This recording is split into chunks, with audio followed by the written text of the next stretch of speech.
bird like Shredder. Her weakness is paper. She is Feather cutting bird. paper to furnish their room. Every now and then she will rearrange everything. Grabe siya.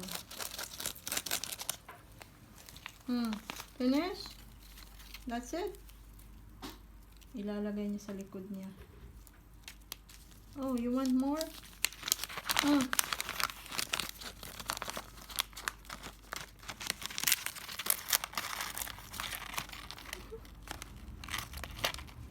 Okay, wait 1 minute. I will fold. I will fold.